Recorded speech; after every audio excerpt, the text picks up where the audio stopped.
Hey, I'm Matthew Moscoviak at CNET, and we're going to take a look at the Yamaha RX V475. This is a 5.1 AV receiver in the middle of Yamaha's line, and it's currently selling for $400.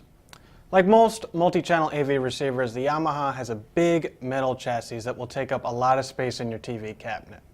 The two-tone finish on the front has a sleek look, especially the matte black on the bottom, although the front is cluttered with buttons that you'll likely never use.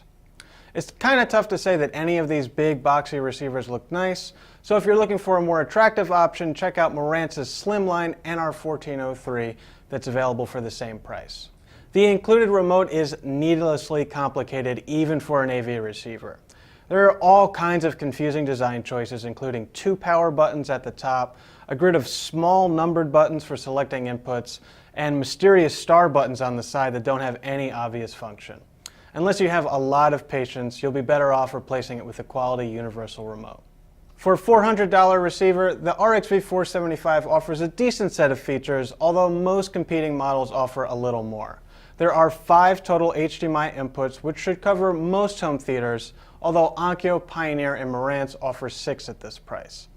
The Yamaha does have an Ethernet jack on the back, but it doesn't have Wi-Fi, so you'll need to connect via Ethernet to use its networking features, which include built-in AirPlay, Pandora, Internet Radio, and DLNA compatibility. That's not quite as many services as other receivers offer, but if you're a heavy streamer, you'll likely want a dedicated device anyway. Yamaha does offer Wi-Fi and Bluetooth add-ons for the RX V475, although they're pretty expensive, so you're better off using third-party accessories anyway. Unlike Denon, Yamaha doesn't offer guided setup right out of the box, although plugging in the setup microphone does bring up some on-screen instructions for its automatic speaker calibration. The RX V475 has a very basic text-based menu system which looks about 10 years out of date, although that's surprisingly common on receivers at this price. Once we got the speakers calibrated, the sound quality on the Yamaha was excellent.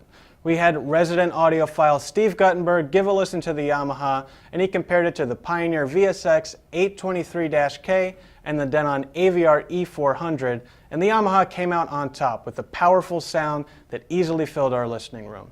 Movies and music were handled equally well with plenty of detail and overall a balanced, natural sound. And that sound quality is ultimately the strongest reason to buy the RX V475 over its competitors. It doesn't have the most features and its design is a little underwhelming, but it did edge out its competitors in our listening tests. Ultimately, it wouldn't be my first choice at this price level, as I find the sound quality differences to be pretty minor between these mid-range AV receivers, but this is still a good value, especially if you're a fan of Yamaha's sound. I'm Matthew Moscoviak from CNET, and this is the Yamaha RX V475.